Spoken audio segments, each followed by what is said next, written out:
1970년 11월 서울 외곽의 작은 단칸방. 바람은 창문 틈으로 새어들고 허름한 전기장판 위엔 19살 소년이 앉아 있었다. 한영원, 고등학교 3학년. 손에 들린 건 낡은 수학 문제집, 옆에는 라면 봉지 하나. 그에게 대학은 단순한 진학이 아니라 가족 전체의 생존 문제였다. 장학금 없이 대학을 간다는 건 그 집안에선 상상할 수 없었다. 그래서 그는 친구들 놀이터로 향할 시간에 홀로 공부했고 매일 기도했다. 장학금 받을 만큼만 성적을 유지하게 해달라고. 하지만 그날 밤 그 기도는 차가운 현실에 부서졌다. 현관문이 쾅 소리를 내며 열렸고 곧이어 어머니의 울음이 터졌다. 아이고 상철이 어떡하냐? 큰형 상철, 23. 공장에서 묵묵히 일하던 가족의 기둥이자 영원의 우상이었다. 그가 경찰 조사를 받고 풀려났는데 혐의는 전선절도. 형은 거실 한편에 주저앉아 있었다.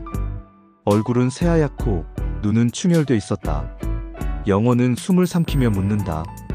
형 무슨 일이야? 형은 떨리는 입술을 겨우 열었다. 도둑질했다고 해 나를 말이야. 순간 온 세상이 멈췄다. 믿을 수 없었다. 믿고 싶지도 않았다. 그러나 경찰은 형을 유령 용의자로 지목했고 공장 동료들도 등을 돌렸다. 이후 한 달간 집안은 말 그대로 지옥이었다. 형은 매일 조사받았고 가족은 고개도 못 들었다. 친구들은 멀어졌고 학교에서도 수군거림이 끊이지 않았다. 야, 한영원 그 형이 도둑이라며. 선생님들도 조심스레 거리를 뒀다. 아버지는 담배만 피웠고 어머니는 끼니마다 울었다. 형은 매일 방 안에 틀어박혀 아무 말도 하지 않았다. 하지만 영원은 형을 믿었다. 그는 알아차릴 수 있었다. 형은 그런 사람이 아니었다. 그리고 기적처럼 진범이 잡혔다. 다른 공장에서 일하던 남자가 술김에 내가 했어 그 전선 나야 라고 자백한 것이다. 형은 풀려났고 가족은 서로를 껴안고 울었다. 하지만 잃은 것은 너무 많았다. 형의 직장도 명예도 친구도 돌아오지 않았다. 그날 밤 형은 영원을 불렀다. 그리고 조용히 말했다. 세상엔 억울한 사람이 너무 많아. 그런 사람들을 도와줄 수 있는 사람이 필요해. 난 늦었지만 넌 아직 젊잖아. 네가 그 사람이 되면 안 될까? 그 말은 영원의 가슴을 뚫고 들어왔다. 그날 이후 그는 확신했다. 내가 법조인이 되어야 한다. 형처럼 억울한 일을 당한 사람들을 지켜주기 위해서라도. 그는 고등학교 졸업을 포기하고 검정고시를 택했다. 더 빨리 대학에 들어가고 더 빨리 법학을 시작하고 싶었다. 낮에는 공장에서 일했다. 기름 냄새에 배인 작업복, 쇠가루 묻은 손. 밤이면 야간 자율학습하듯 혼자 책상에 앉았다. 무릎 위엔 교과서, 손엔 샤프. 다른 사람들은 그를 무모하다고 했다. 하지만 그는 꺾이지 않았다. 결국 검정고시에 합격했고 국민대학교 법학과에 장학생으로 입학하게 된다. 대학교에 들어간 뒤에도 사정은 나아지지 않았다. 돈이 없어 교재를 빌려 써야 했고 아르바이트를 하며 학업을 병행했다. 친구들이 MT를 가고 연애를 하고 클럽에 가도 그는 도서관에 앉아 있었다. 육법전 앞에서 밤을 새우는 일이 당연했다. 모두가 청춘을 즐길 때 그는 정의를 준비하고 있었다. 대학 졸업을 앞둔 어느 겨울날 한영원은 마음속에 꽉 찬 결심을 품고 있었다. 이제 본격적으로 사법시험을 준비할 때가 된 것이다. 하지만 현실은 늘 계획보다 앞서 무너졌다.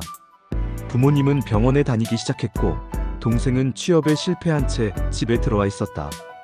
영원아 미안하다. 네가 제일 잘 나가는데 또 부담을 주는구나. 아버지의 그 말에 영원은 아무 대답도 하지 못했다. 그는 입학 후 한 번도 장학금을 놓치지 않았다. 그만큼 열심히 공부했고 그만큼 간절했다. 하지만 졸업 후 곧바로 공부에만 집중한다는 건 영원 가족에게 허락되지 않는 사치였다. 결국 그는 대기업의 계약직 공채에 지원한다. 어쩔 수 없는 선택이었다. 낮엔 회사에서 보고서를 쓰고 밤엔 사법시험 학원에 앉았다. 주말엔 도서관을 전전하며 12시간씩 앉아 있었다. 그러다 26에 결혼을 하게 된다. 아내 김영자는 평범하지만 단단한 사람이었다. 영원 씨, 꿈이 있다면서요? 지금부터 제가 도와드릴게요. 신혼여행도 짧게 다녀오고 둘은 바로 현실로 돌아왔다. 아내는 보험 설계사 일을 시작했고 영원은 낮엔 회사, 밤엔 공부라는 일상을 이어갔다. 하지만 체력은 점점 바닥났고 집중력도 흐트러졌다. 무엇보다 마음이 흔들리기 시작했다. 어느 겨울밤, 퇴근 후 책상 앞에 앉아있던 영원은 눈을 질끈 감았다. 온몸이 떨리고 눈물까지 났다. 일에선 절대 붙을 수 없어. 지금껏 쏟아부은 시간과 열정이 너무 얕았어. 다음 날 그는 아내에게 조심스럽게 말했다. 여보, 회사를 그만두려고 해요. 이대로는 안 될 것 같아요. 아내는 한참을 말없이 서 있었다. 그리고 작게 하지만 단단하게 대답했다. 그래요. 해요. 이번엔 진짜 제대로 해봐요. 영원은 회사를 관두고 전업 수험생이 되었다. 도서관은 출근처가 되었고 가장 좋아하는 자리는 2층 창가였다. 점심은 싸온 도시락, 저녁은 컵라면. 핸드폰은 이지폰으로 바꾸었고 친구들과도 연락을 끊었다. 결국 사법시험 1차에 합격한다. 그리고 인생 처음으로 부모님 앞에서 눈물을 보였다. 나 붙었어요, 아버지, 어머니. 하지만 2차의 벽은 높았다. 첫 시험 낙방. 두 번째 또 낙방. 세 번째 채점 결과가 0.75점 차이. 네 번째 마지막 과목 시간 부족. 다섯 번째 마음이 무너졌다. 아내의 눈에도 피곤함이 서려 있었다. 반찬 가게를 열어 생계를 유지했지만 아이들 교육비와 월세는 늘 발목을 잡았다. 결국 영원은 사법시험을 포기한다. 꿈을 완전히 놓진 않았지만 지금은 다른 길을 찾아야 했다. 그는 변리사 시험으로 방향을 돌린다. 변리사는 법률 지식과 기술적 이해를 요구하는 특수한 직업. 법률에 발을 담글 수 있다는 희망이 남아 있었다. 다행히 그는 변리사 1차에 합격했고 작은 사무실에 들어가 일도 시작했다. 하지만 그 일은 그가 원했던 정의와는 거리가 멀었다. 산업재산권 분쟁, 특허 등록, 기술자 간 갈등. 일은 복잡했고 보람은 적었다. 그러던 1989년 신문의 한 줄이 그의 눈에 들어왔다. 제1회 법무사 시험, 올해 9월 시행. 그는 다시 피가 끓는 걸 느꼈다. 법무사. 비록 판사는 아니지만 법정에 서서 사람을 돕는 직업. 이번이야말로 내 마지막 기회다. 그는 다시 책을 폈고 도전했다. 하지만 결과는 낙방. 그리고 2회, 3회, 4회, 9회까지. 9번 도전하는 동안 아이들은 초등학생에서 중학생이 되었고 아내의 머리엔 흰머리가 하나둘 늘었다. 아빠는 왜 그렇게 시험만 봐요? 아들의 한마디에 그는 아무 대답도 하지 못했다. 그날 밤 아내가 말했다. 그만해요. 당신은 이미 충분히 애썼어요. 이젠 우리 가족만 좀 더 생각해줘요. 영원은 고개를 숙였다. 그리고 법무사 시험을 내려놓았다. 이후 그는 변호사 사무실에 취직했다. 비록 자격증은 없었지만 그의 법률 지식과 업무 이해도는 변호사들도 인정했다. 선생님 덕분에 해결됐습니다. 정말 감사합니다. 의뢰인의 인사 한마디에 보람을 느꼈고 자존감도 회복됐다. 하지만 나이는 거짓말을 하지 않았다. 60을 넘기자 사무실 대표는 조심스럽게 통보했다. 한 선생님 죄송합니다. 이번 달까지만 출근 부탁드립니다. 그는 이해한다는 듯 미소 지었지만 마음속에선 또 무너지는 소리가 났다. 이제 어디에도 기댈 수 없다. 그리고 결심했다. 자격증을 따자. 이제 남의 사무실이 아니라 내 사무실을 만들자. 그때 마침 행정사 제1회 시험 소식이 들려왔다. 한영원. 그는 다시 펜을 들었다. 2013년 봄 한영원은 다시 수험서 앞에 앉았다. 나이 60. 이미 세상은 은퇴를 준비하라 하지만 그는 다시 공부를 시작했다. 행정사 시험. 이 시험에 붙으면 내 이름으로 된 간판 하나 걸 수 있겠지. 주변에서는 만류했다. 아저씨 그 나이에 무슨 시험이에요. 이제 좀 쉬셔야죠. 하지만 그는 웃었다. 나는 아직 할 수 있어요. 지금까지 실패했지만 그만큼 쌓인 게 있잖아요. 그렇게 그는 또다시 도서관에 앉았다. 점심은 김밥 한 줄, 커피 한 잔. 학원엔 20대, 30대들이 넘쳐났지만 영원은 묵묵히 자신의 길을 걸었다. 그리고 기적처럼 합격한다. 당신 붙었어요? 진짜? 아내가 눈을 동그랗게 뜨고 묻는다. 그는 천천히 고개를 끄덕였다. 응. 우리 이제 우리 이름 간판 걸 수 있어. 한영원 행정사 사무소. 서울 도심의 경찰서 근처 낡은 건물 2층에 작은 간판 하나. 하지만 그는 누구보다 자부심을 느꼈다. 고소장, 진정서, 내용 증명. 수많은 억울한 이들의 이야기를 듣고 그들에게 법을 대신 풀어주며 그는 다시 살아있는 듯한 느낌을 받았다. 어느 날 혼자 사무실에 앉아있던 영원은 문득 혼잣말을 한다. 형, 나 그래도 여기까지 왔어요. 그날 밤 형이 내게 해줬던 그 말 지금도 기억해요. 하지만 그럼에도 마음 한구석이 허전했다. 그는 법정에 서고 싶었다. 진짜 법률 전문가로서 재판정의 증인으로 나서고 싶었다. 그리고 마침내 다시 떠오른 이름. 법무사 시험. 그가 마지막으로 도전했던 그 시험. 그의 청춘을 삼켜버린 그 무대.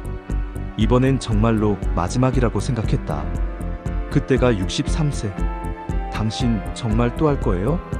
아내의 말에 그는 고개를 끄덕였다. 응. 이번이 진짜 마지막이야. 이번에 안 되면 깔끔하게 포기할게. 그날 이후 그의 일과는 다시 바뀌었다.